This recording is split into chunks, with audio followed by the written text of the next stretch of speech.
Bastien Lachaud, ça fait quand même, c'est assez fréquent désormais qu'on entende sur les plateaux, y compris sur celui-ci ou d'autres, que vraiment la France insoumise réitère des propos à caractère antisémite. Par conséquent, pour cette raison-là et pas d'autre, toute union possible avec la France insoumise est impossible pour un socialiste ou pour. C'est quand même lourd à porter. Je ne sais pas comment vous vivez ça, vous, mais. Mais c'est un scandale parce que à aucun moment, personne au sein de la France insoumise n'a tenu le moindre propos antisémite. Je vous mets au défi de nous donner un propos précis. Ça n'existe pas. Donc, à partir de là... Non, mais... Je ferai une citation et vous réagirez dessus. Oui, si vous voulez. Je peux le faire à l'instant, puisque comme ça... Moi, je ne vous ai pas interrompu, mais allez-y. Comme ça va permettre d'avancer. Oui. Quand Jean-Luc Mélenchon dit de Jérôme Gage, il est rattrapé par ses origines dans un tweet. Quelle est la nature de ce propos, si ce n'est l'essentialisation de quelqu'un qui a toujours été parfaitement équilibré sur la question du conflit Israël-Palestine? Je vous pose la question. Oui. Moi, quand on rattrape quelqu'un sur la base de son patronyme ou de ses croyances supposées, ce n'était pas le sens. C'est ce qu'on a compris. Eh ben oui, c'est ce que vous avez compris. Vous avez ramé pour nous expliquer, parce que moi j'attends des clarifications. Mais de toute manière, sur la question de l'antisémitisme, nous avons toujours été très clairs et nous l'avons toujours condamné. Et aujourd'hui, s'amuser là-dessus, on s'amuse pas. Mais si. En fait, vous faites du mal à ceux qui luttent contre l'antisémitisme en disant que tout le monde est antisémite ou en nous accusant d'être antisémite. Mais revenons sur le fond du sujet.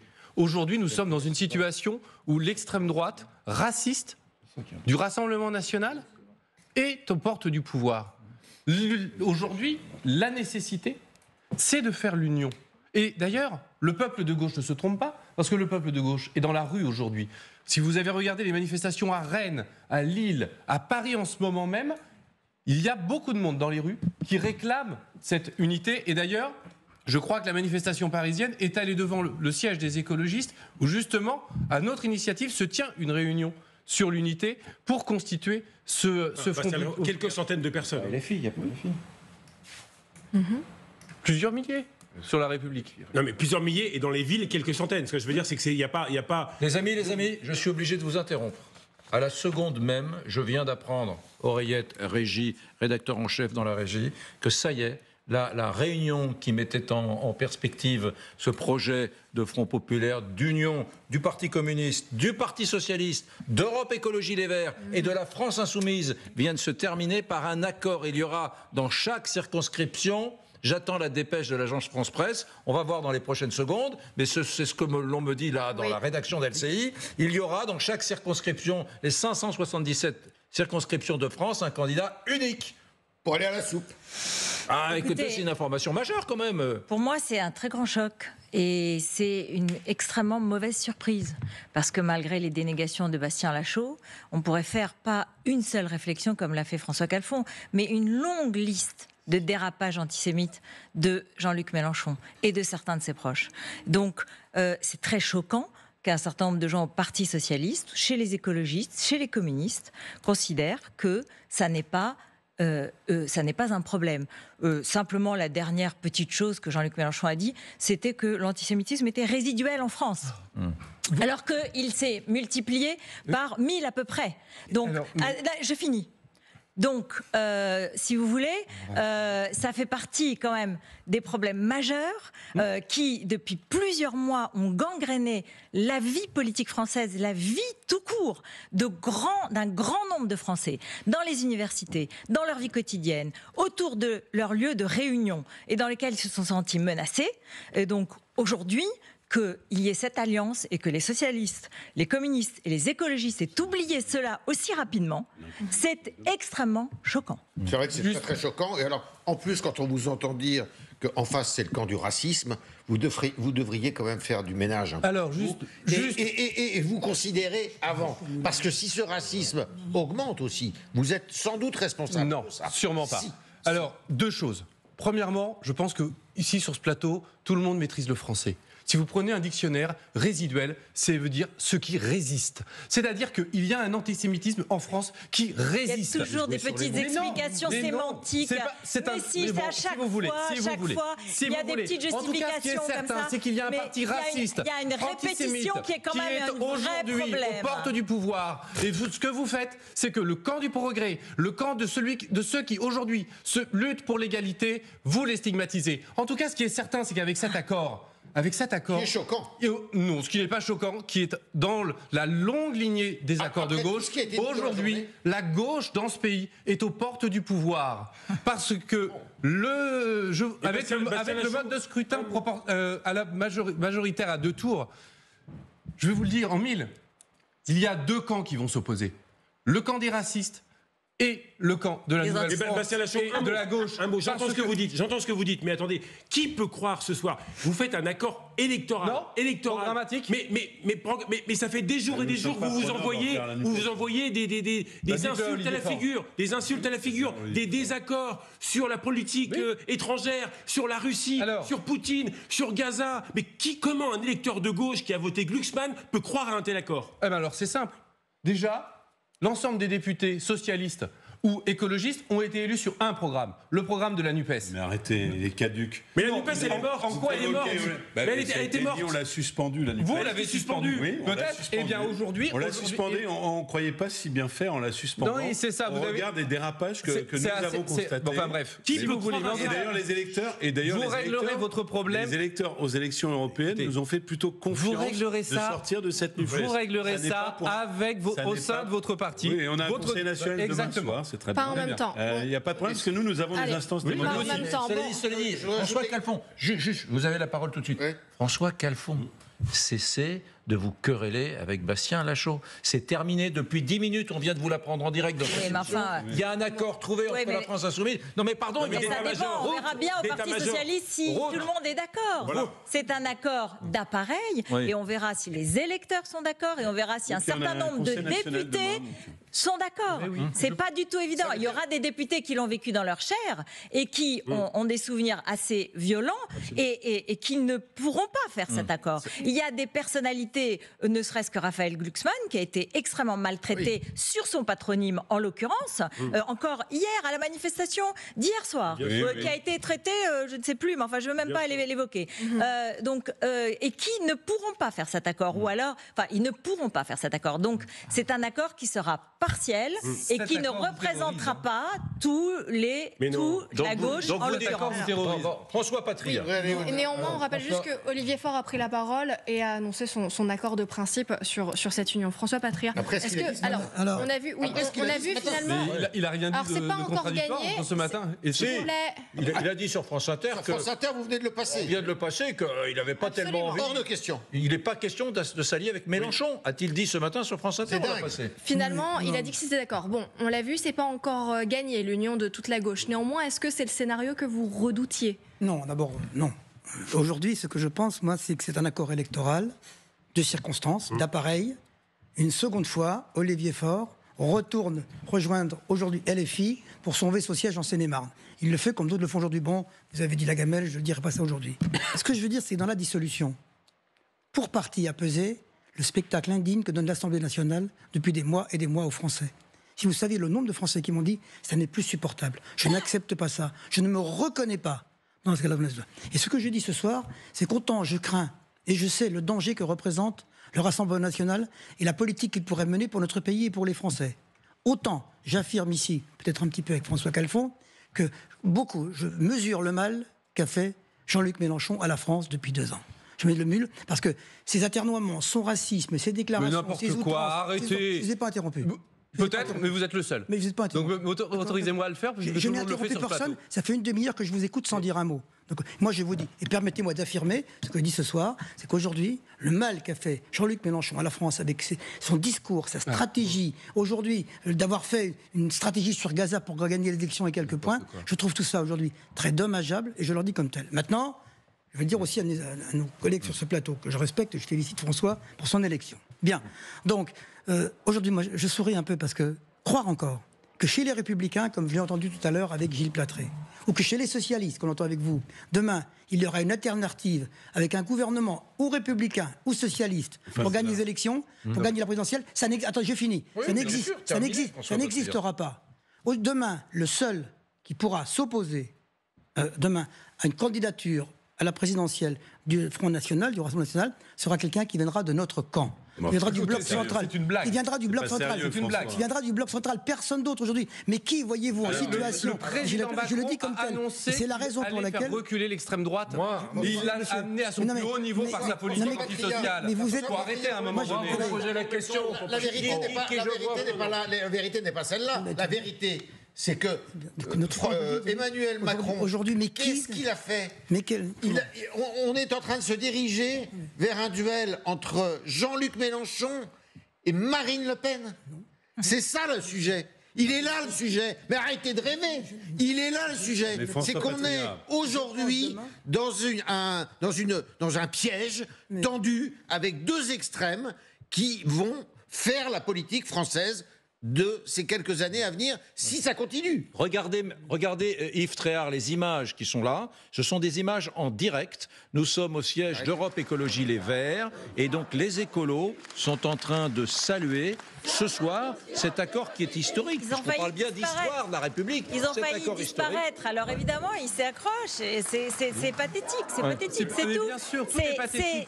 C'est assez terrifiant. Les candidats communistes, pendant la présidentielle, a dénoncé, pendant toutes les européennes, a dénoncé la brutalité de Jean-Luc Mélenchon, a eu un discours beaucoup plus équilibré que lui sur certaines questions. Et ils font une alliance. Oui, mais alors, donc voilà. Routel Krief, nonobstant ce sujet qui pourtant, je le sais, est essentiel et matriciel, qui est le sujet du racisme et des outrances. Et la violence. Mais la violence dans la politique. J'enlève le racisme. À un moment donné, ça suffit quand même. Qui vote pour Jean-Luc Mélenchon? Les outrances de Jean-Luc Mélenchon. Ou nonobstant les outrances de Jean-Luc Mélenchon. Ça suffit quand même. Admettez, Ruth, que ceci est historique. Ah, bien sûr. Nous avons toutes les composantes de la gauche française qui créent un front. Et au deuxième tour, front national. Et au deuxième tour, vous aurez la gauche contre le Rassemblement national et le choix sera à faire. Ouais. Est-ce que vous voudrez le Rassemblement national et son racisme, ou est-ce que vous voudrez la gauche dans ce pays? Un mot, Bastien Lachaud. Son antisémitisme. Oh, mais voilà, toute la gauche est antisémite maintenant. Bastien Lachaud, un mot, on est là pour débattre et pour essayer de comprendre, d'analyser. Vous faites ce soir un accord électoral, effectivement, en vue de l'élection dans 19 jours. Est-ce que vous pouvez quand même comprendre que pour des gens qui nous regardent, qui ont soit voté LFI et qui ne supportent pas le PS, il faut voir ce que les électeurs LFI que je connais... Attendez, je finis ma phrase. On est dans un vrai débat, il n'y a pas de souci. Des électeurs LFI que je croise qui me disent les sociotraites, on n'en veut pas, le PS, tout cela, on n'en veut pas, les calfons, les machins, on n'en veut pas terminer. Et puis de l'autre côté, des socialistes, des gens qui ont voté Glucksmann qui disent mais moi, s'il y a un accord avec Bompard, Mélenchon, c'est niette, je n'irai pas voter. Comment voulez-vous gagner avec un accord comme ça en coin d'une table qui rabiboche des semaines de division? Alors, parce que nous avions un programme commun il y a 2 ans, nous avons terminé en tête du premier tour des élections législatives, et que, oui, il y a eu division pendant les élections européennes, nous avions proposé qu'il y ait l'unité, nous avions proposé que Marie Toussaint soit la tête de liste de la liste unique de la gauche aux élections européennes. Certains n'ont pas fait ce choix. Je ne parle pas de tambouille, je parle d'idées nucléaires. Vous n'êtes pas d'accord. Sur Poutine, vous n'êtes pas d'accord. Sur Gaza, vous n'êtes pas d'accord. Vous n'êtes pas d'accord sur plein de sujets centraux. Sur Gaza, nous sommes tous d'accord sur libération des otages, sur cesser-le-feu et reconnaissance de l'État de Palestine. Nous sommes tous d'accord. François, sur le nucléaire, vous êtes d'accord? Sur le nucléaire, nous sommes d'accord pour régler la question par référendum, comme c'était écrit dans le programme de la NUPES. Mais la NUPES, elle était morte. François Calfon. Eh bien oui, et maintenant elle revient descendre. Et vous n'étiez pas en tête aux législatives de 2022. Exactement, nous étions en tête parce que, si, vous pouvez reprendre les résultats, vous n'avez juste pas intégré les Outre-mer. Alors, les amis, si nous étions en tête, juste une vous pouvez dire des contre-vérités. J'essaie de parler calmement, mais je crois que c'est impossible. C'est incroyable. Un bon accord sur... Non, juste une seconde. François Calfon. Vous avez commencé cette soirée-là, ici, il y a quelques minutes, bille en tête, et vous avez été quelque peu taquin avec votre confrère parlementaire de la France Insoumise, élu de Seine-Saint-Denis à côté de vous, car au moment où nous commençons cet échange, la perspective de cet accord électoral n'existe pas. Et puis là, maintenant, il y a quelques minutes, nous apprenons en direct que ça y est, PS, Europe Écologie Les Verts, PCF et la France Insoumise ont signé cet accord. Un seul candidat de la gauche dans chaque circonscription. Et depuis, je vous trouve un peu silencieux. Je trouve un peu silencieux. Déjà, vous attaquez avec moins de dureté votre voisin. J'apprends comme vous cet accord. Il se trouve que nous allons avoir un Conseil national du Parti socialiste demain soir et que ce que j'ai dit sur ce plateau de télévision un peu en primeur, c'est les clarifications que nous demandons à la France insoumise. Et l'idée de réchauffer au micro-ondes l'accord de la NUPES, alors qu'après les européennes, pardon, mais l'ordonnancement de la gauche a quand même un petit peu varié, donnant, si vous écoutez les électeurs, une indication sur quel type de gauche on veut, eh bien nous attendons des réponses qui ne soient pas des outrances verbales. Oui, j'ai nommé, parce que ça ne sert à rien d'avoir l'éléphant dans la cabine téléphonique. J'ai nommé ce qui nous posait problème. Je ne vous parle même pas des attaques individuelles dont on a été les uns les autres. Moi, au premier chef. Donc l'objet. Qu'est-ce qu'on vous a dit, vous? Si vous voulez, j'ai pas envie d'en rajouter, mais moi aussi, moi aussi j'ai été attaqué. Pardon. Moi aussi, j'ai été attaqué. C'est-à-dire, vous êtes en train de me dire que les élus ou les personnalités du Parti socialiste ou autres qui ont le malheur d'avoir un patronyme supposé étant rattaché à une religion ont été l'objet d'attaques. Qui ont le malheur d'avoir, vous vouliez dire, un patronyme juif, c'est ce que vous vouliez dire. Ont été l'objet d'attaques systématiques, quelles que soient les déclarations que vous aviez sur la situation au Proche-Orient. Vous étiez dénoncés comme des suppôts de l'extrême droite israélienne. Eh bien, moi, je n'ai jamais, moi, militant politique, je n'ai jamais connu ça depuis l'âge de mes 16 ans. Je n'ai jamais connu. Donc, si vous voulez, ça n'est pas la question. J'étais contre l'accord de la NUPES, mais d'accord. Mais je vais vous le dire, parce que quand je parle de clarification, j'entends que tout d'un coup vous dites, on est tous d'accord sur Gaza et la Palestine. Je suis heureux de l'apprendre parce que les positions que j'étais, les positions du Parti socialiste. Les positions que j'ai toujours défendues, elles n'ont pas varié. Maintenant, vous découvrez qu'on est d'accord. Cela dit, vous êtes minoritaire dans votre parti, c'est pas de ma faute. Est-ce que défendant la paix, comme j'ai été souvent attaqué, est-ce que défendant la paix et la solution à deux États, parce que je n'ai cessé de dire cela, je suis un complice, comme ça a été dit hier dans la manifestation, encore hier soir, Israël assassin, Glucksmann complice. Est-ce que c'était terrifiant. Oui, peut-être, sûrement, mais en tout cas, est-ce que quand on est pour une solution à deux États, on n'est par structure ou par son patronyme complice de M. Netanyahou? C'est quand même une question. Encore un sujet sur lequel nous sommes d'accord. La solution à deux États. D'accord, mais tout d'un coup, tout ça a disparu. Tant mieux, c'est une clarification. Ça a toujours été notre position, le droit international. Pardon pour cette petite phraseonnette, mais vous disiez tout à l'heure, cher monsieur, monsieur le député, qu'il y aura deux camps, le camp des racistes et le camp des antiracistes.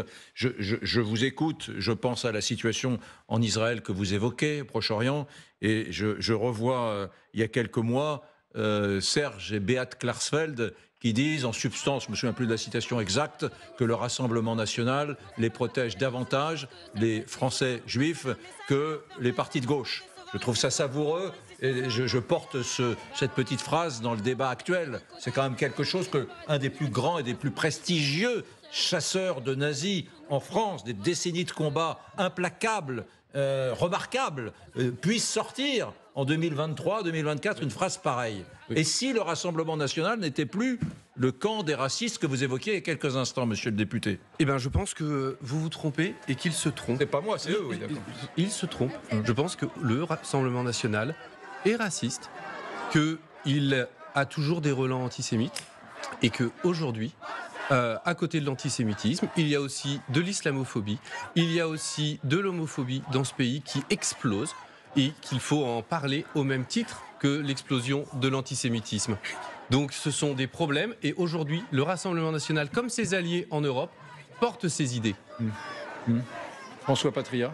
Moi, je pense aujourd'hui que cet accord est un accord, bien entendu, de façade électorale qui je crois, sera contesté par les appareils demain. Parce que moi, ce que je sais, c'est que beaucoup de gens, qui avaient voté pour les LFI à l'époque m'ont dit « plus jamais on votera pour eux, plus jamais ». Donc je pense que même s'il y a un accord aujourd'hui, je pense qu'il y aura, de la part des électeurs, un manque de suivisme. réel, parce que l'attitude des LFI au Sénat est apparue à la fois indigne, bruyante, désordonnée, parfois même outrageuse comme tu en fais. Regardez, moi je suis au Sénat. Je ne sais pas comment ça se passe au Sénat. Nous n'avons pas de sénateur. Je veux dire, depuis le Sénat. Je regarde ce qui se passe à l'Assemblée. Depuis le Sénat. Vu depuis le Sénat. Les Français le voient aussi. Et quand je vais dans l'Assemblée, quand je le vois, écoutez, je vous assure que je pense que cet accord de façade ce soir, qui est fait pour sauver les meubles et pour que certains puissent sauver leur siège demain, est un accord qui ne peut pas tenir devant l'opinion publique tellement ça va être éclatant. Ça veut dire qu'il y aura le 20 et le 7 juillet. Ça veut dire qu'il y aura dans certaines circonscriptions un candidat LFI pour toutes les gauches. Est-ce que les gens qui ont une sensibilité social-démocrate, par exemple, voteront pour lui? Et il y aura aussi un socialiste dans une autre circonscription pour toutes les gauches. Il y a déjà eu des appels de personnalités socialistes qui ont déjà posé des choses. Il y aura des candidatures dissidentes à cette candidature unique. Il y en aura de nombreuses. Ils prendront leurs responsabilités au risque de faire gagner le Rassemblement national. Sujet suivant. Monsieur Calfon, vous reviendrai plus tard dans l'émission. On fait des chaises musicales. Ah d'accord. Soyez très bien. Vous avez une petite pause. La loge qui vous sortez, vous êtes minoritaire. On appelle Alexander Nikolic. Nous allons maintenant parler. Alexander Nikolic peut nous rejoindre. Nous allons parler. Nous accueillons effectivement l'eurodéputé RN, Alexander Nikolic, qui nous rejoint. Nous allons parler maintenant de la déferlante Rassemblement national. Le Rassemblement national, on va se poser cette question parce qu'il y a déjà des chiffres, des estimations et puis des experts politiques qui commencent à être habitués. Le Rassemblement national peut-il avoir une majorité absolue? Mesdames, messieurs, ça va aller vite. C'est début juillet, c'est dans un mois. Peut-il y avoir un Premier ministre RN dans un mois en France avec une équipe gouvernementale 100% RN? C'est un scénario possible ou pas? Oui, regardez cette première carte. On pourrait penser qu'il s'agit d'un bug, mais non, c'est une victoire écrasante. Regardez, toute la carte est marron pour le Rassemblement national. 13 régions sur 13 ont été raflées par le RN. En Bretagne notamment et en Ile-de-France, où ce n'était jamais arrivé. Pendant longtemps, on a cru que certaines régions resteraient à l'écart du Rassemblement national. Il n'en est rien. Cette poussée se fait sentir partout en France. Regardez maintenant les résultats par département. Cette fois, le Rassemblement national arrive en tête, donc 97 départements sur 101. 4 départements font exception. Il s'agit de Paris, la Seine-Saint-Denis, le Val-de-Marne et les Hauts-de-Seine. Votre carte est fausse alors. Ah bon? Oui, parce que le Val-de-Marne est en marron et n'est pas en... Ouais, le Val-de-Marne est en marron. Oui. Le Val-de-Marne est en marron. En revanche, c'est bien 4 départements où il y a une exception. Pardon. Merci de le rappeler. En 2019, juste une autre précision, et cette fois-ci elle est bonne, 65 départements sur 101 étaient raflés par le Rassemblement national. Une autre carte, cette fois par commune. Regardez, 93% des communes vont à Jordan Bardella qui est arrivé en tête, c'est donc plus de 9 communes sur 10. Et on remarque sur cette carte que ce sont les grandes villes qui disent encore non au Rassemblement national. À Paris notamment, la liste Bardella n'arrive qu'en 6e position avec 8,5% à Paris. Oui. Vous avez aussi donc, Toulouse, Montpellier, Nantes, Bordeaux et Lyon. Donc, cette jolie petite couleur marron nous montre là les communes qui ont été l'objet d'une victoire du Rassemblement national. C'est en gros vous étiez leader. Le RN en tête. Et c'est 93% des 36 000 communes. 9 communes sur 10. 9 communes sur 10, d'accord. C'est tout à fait impressionnant. D'accord. Donc ça, c'est du jamais vu. Parce qu'on a déjà vu des cartes comme ça chaque élection. Non, c'est jamais vu. On voit les régions. C'est une carte historique. Il y avait des régions à RN, j'ai envie de dire, le sud-est, le nord, etc.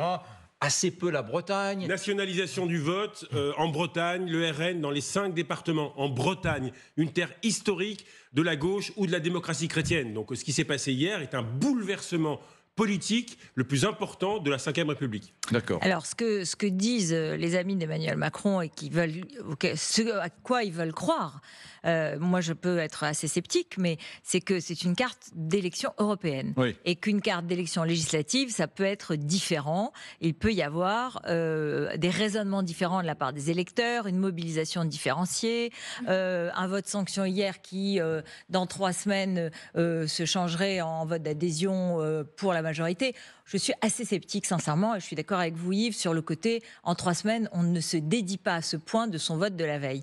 Mais bon, ce qu'on voit là, c'est un Rassemblement national très enraciné en France, qui a réussi en quelque sorte sa notabilisation et qui...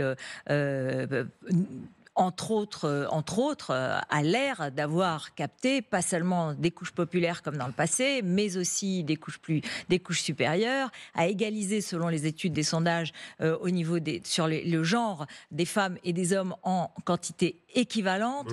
Donc voilà, c'est un fait majeur. Et c'est vrai qu'Emmanuel Macron peut dire aujourd'hui qu'il va les battre et qu'il va y avoir le rassemblement des gens raisonnables. Il y a du travail pour cette future majorité qu'il voudrait créer, en tout cas. Regardez juste, nos équipes ont tendu des micros, petits micro-trottoirs des lecteurs du Rassemblement national. On est en Bretagne, dans le Finistère. C'est tout à fait normal. Les gens attendent beaucoup du gouvernement actuellement sur tout ce qui est pouvoir d'achat, immigration. C'est partout l'insécurité aujourd'hui. Terrain cette fois, oui. J'ai jamais voté encore, mais bon, j'estimais qu'il était temps de lui mettre une leçon. Un vote sanction? Oui, un vote sanction, oui. C'est quand même un phénomène nouveau. Et pour continuer sur le registre de Ruth, qui a mis le doigt sur, qui est très important quand même, très très important, c'est qu'il y a eu une évolution du vote du Rassemblement national. C'est-à-dire que le Rassemblement national peinait beaucoup à avoir justement des personnes, on va dire des seniors, des gens d'un certain âge, qui redoutaient par-dessus tout le discours anti-européen et anti-euro du Rassemblement national, parce qu'ils disaient oh là là, nos pensions de retraite ne vont plus rien valoir, et tout ça. Il pénètre aussi des catégories socio-professionnelles qu'il n'avait pas par le passé. C'est-à-dire que les professions évidemment intermédiaires sont de plus en plus touchées, on va en parler dans concernées, même des professions libérales, des chefs d'entreprise. Il faut dire qu'ils ont fait un travail colossal de séduction des clientèles électorales depuis quelques années, qui est absolument impressionnant, beaucoup plus impressionnant que ce que peuvent faire les autres partis qui se tournent un peu les pouces. Yves, oui. Hier soir, justement, quand je vois cette carte, je peux me résoudre à l'idée quand même que ce soit toujours ce parti raciste, etc., qu'on dénonçait à l'époque de Jean-Marie Le Pen. Hier soir, ici, sur ce plateau, souvenez-vous, il y avait Robert Ménard qui était invité. Ouais. Et bon, il a expliqué qu'il avait voté pour François-Xavier Bellamy, donc on sent qu'il est toujours un peu... Et lui, il change souvent. ...flottant sur le plan idéologique, mais ses analyses sont toujours assez pertinentes, et il n'a cessé de dire aux invités, arrêtez avec le discours selon lequel Marine Le Pen n'est pas républicaine. Ça veut dire quoi? En quoi, disait-il, à la gauche, à la droite, en quoi êtes-vous plus républicain aujourd'hui, sur la base de vos programmes électoraux, que Marine Le Pen? À partir du moment mais la question, je vous la pose à vous. Oui. Est-ce que c'est un parti républicain? Il est, de toute manière, il est à l'Assemblée nationale.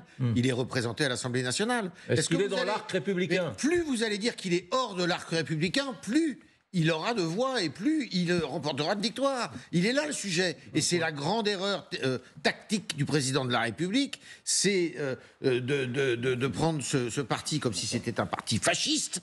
Plus vous dites ça, et plus vous le faites monter. C'est contre-productif, tout ce discours, qui est un discours qui date des années 80, des années 90, et c'est certainement pas comme ça que vous allez combattre le Rassemblement national. Je termine. Ouais. Pour combattre le Rassemblement national, c'est là la grande erreur du président de la République, c'est qu'il ait une politique claire,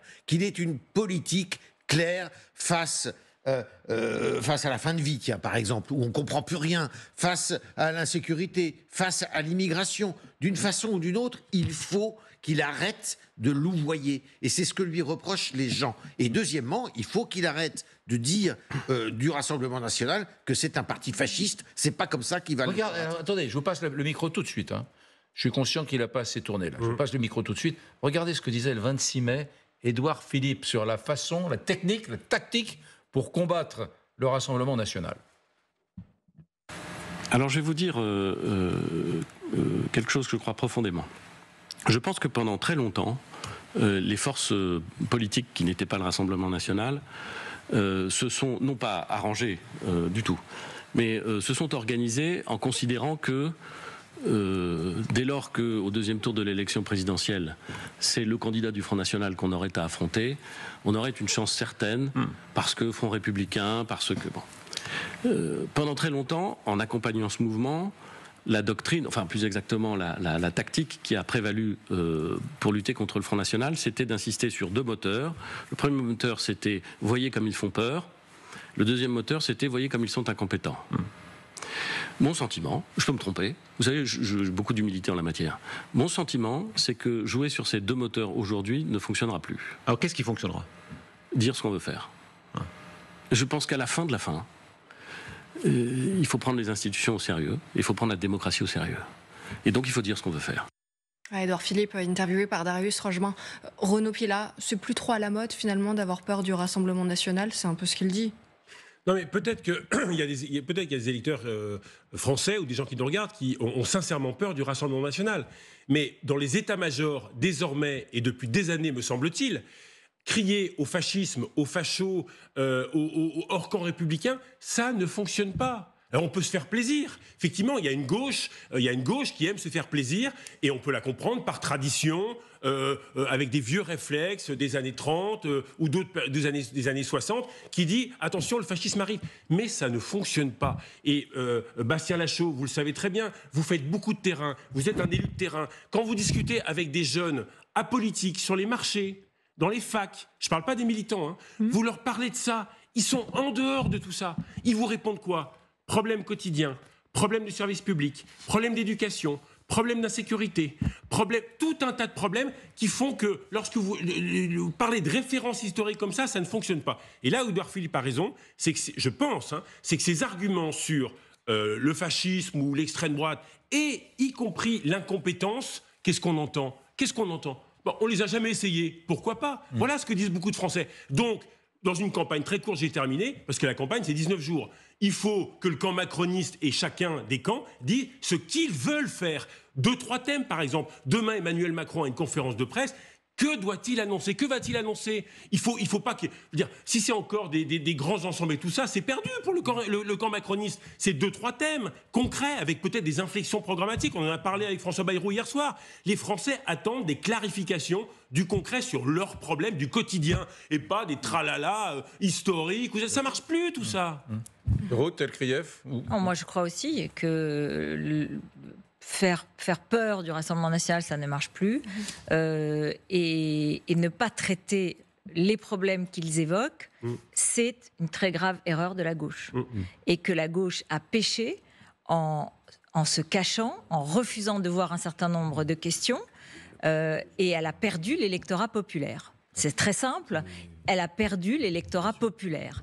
Donc aujourd'hui, elle a laissé le terrain à l'extrême droite, et elle a laissé l'extrême droite parler aux Français du peuple. Et c'est une faute devant l'histoire qui aura aussi facilité, si c'était le cas, hélas, l'accession du Rassemblement national au pouvoir. Et ça remonte à un certain temps. Et c'est une vieille histoire, hélas. Et c'est le refus de regarder le réel, le refus de parler aux gens de leurs problèmes, de leur quotidien, qui a laissé la place au Rassemblement national, qui a juste simplement dit raconter la réalité sans donner des solutions, sans donner les bonnes solutions, en donnant des solutions d'exclusion souvent irréalisables et souvent gravissimes, parfois anti-républicaines. Et l'espace laissé par la gauche a été un drame parce que elle a laissé ces couches populaires entendre, écouter des gens qui répondent à leurs questionnements, qui répondent à leurs problèmes. On entend aujourd'hui des Français dire « eux, ils n'ont pas honte de nous ». C'est terrible, c'est terrible. Ça veut dire qu'il y a certains partis qui ont honte de certains Français. Or, ils ont le droit de dire ce qu'ils pensent, ils ont le droit de dire qu'ils ont un problème de sécurité ou un problème d'immigration dans leur quartier ou dans leur ville. C'est normal de pouvoir en parler. Et après, chacun doit donner ses solutions. Sûr, et donc aujourd'hui, il y a des gens qui disent « le Rassemblement national n'a pas honte de nous ». C'est grave. ça veut dire la gauche a eu honte de nous. Elle ne voulait plus de nous. Donc pour vous, c'est de la faute de la gauche. Pour moi, c'est un espace qui a été laissé, je parle.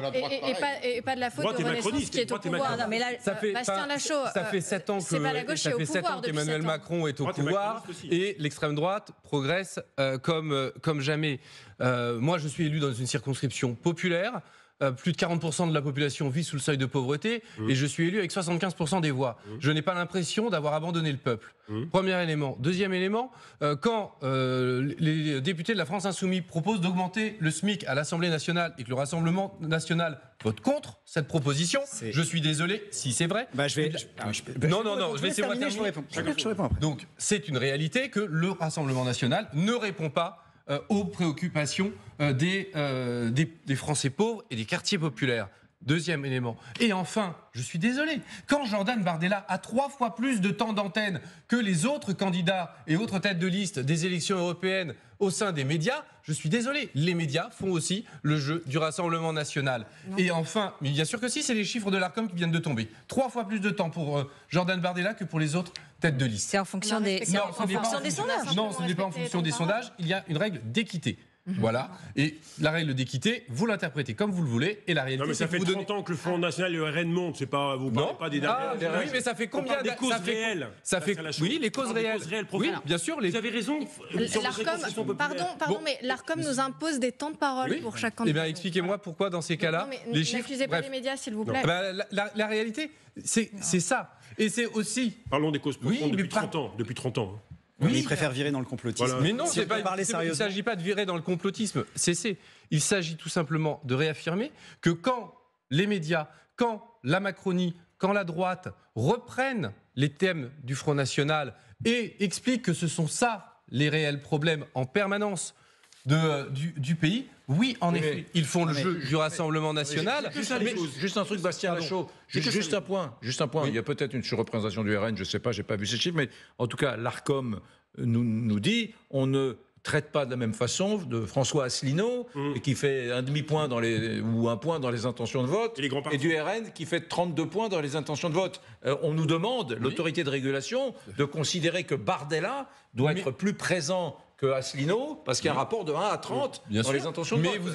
On applique les règles, c'est la loi. Hein. Oui, bien sûr, et vous devez aussi tenir compte de la taille des groupes parlementaires, de la représentation, etc. Et c'est fait. Et non, mais c'est pas grave. Et aujourd'hui, quand est-ce que sont traitées dans les médias les questions d'augmentation de salaire que sont traitées... On a fait des heures sur la réforme des retraites, des semaines et des semaines. Tout à fait. Par exemple.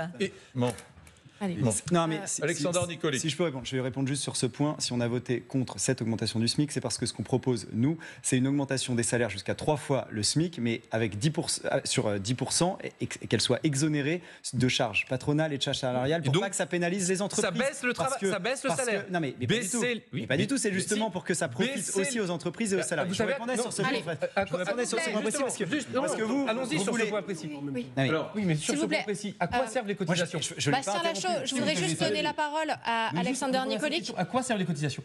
S'il vous plaît, je voudrais juste... À alimenter le système social. Qui est en déficit ou pas? Et le système social, nous ce qu'on dit d'ailleurs, c'est un autre sujet, mais nous ce qu'on dit, et quand on parle de préférence nationale, quand je disais tout à l'heure que 71% des Français sont pour la préférence nationale, quand on dit qu'aujourd'hui les aides sociales doivent être réservées aux Français ou aux étrangers qui ont travaillé pendant 5 ans et qui ont cotisé pendant 5 ans, c'est parce qu'on veut préserver ce système social qui permet de pouvoir sauver beaucoup de Français, d'aider beaucoup de Français qui sont dans la difficulté, alors que certains veulent qu'il soit ouvert au monde entier, c'est ce qui fera aujourd'hui qu'il baissera systématiquement. Alexandre Nicoli, je vais répondre sur le. Je voudrais juste vous faire réagir, s'il vous plaît, sur un sondage de Challenge qui devrait vous donner le sourire. Donc justement, regardez-le.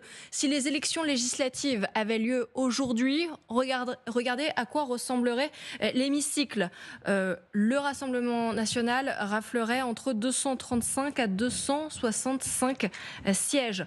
c'est pas une majorité absolue, mais vous seriez gagnant. On n'est pas loin en tout cas, et peut-être qu'avec la marge d'erreur. Non, mais il n'y a pas de loin ou pas loin. Si vous l'avez pas, vous l'avez pas. Hein. Pardon, oui, mais ça permet peut-être avec. Vous en êtes loin quand même. C'est ça. Ça permet sur des points précis de faire des alliances pour faire passer certaines propositions. Et c'est, écoutez, si on a 265, s'il y a des partis qui n'ont pas fait d'alliance avec vous avant, on est à une 30. fois que vous êtes à l'Assemblée, et étant donné ça dépend le si discours certains, du par exemple Rassemblement LR. national, il n'est pas sûr qu'il y ait des partis qui veuillent travailler avec mais vous. Vous savez, après, c'est très compliqué. Aux législatives de 2022, on nous donnait à peu près 15 députés. Enfin, je ne sais pas si vous vous rappelez dans les sondages, on en a eu 89. Non mais écoutez, donc c'est quand même très compliqué à évaluer et on est souvent sous-estimé sur les élections législatives. Donc c'est très encourageant et ça peut-être nous permettre d'avoir la majorité. Donc j'appelle les électeurs justement à se mobiliser pour qu'on ait une majorité et qu'ils puissent voter pour enfin que leurs idées, et je le disais, dans les enquêtes d'opinion précises sur des sujets précis, mais qu'on a évoqués depuis tout à l'heure, sur le pouvoir d'achat, sur la sécurité, sur l'immigration, soient représentées à majorité à l'Assemblée pour que... Le problème, c'est que les Français ont condamné, et si d'aventure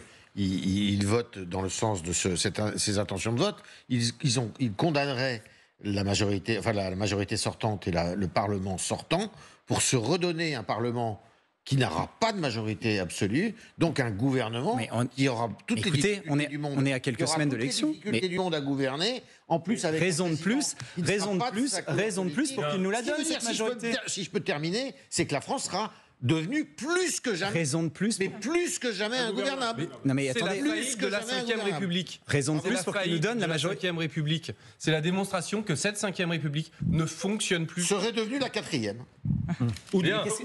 Merci les amis.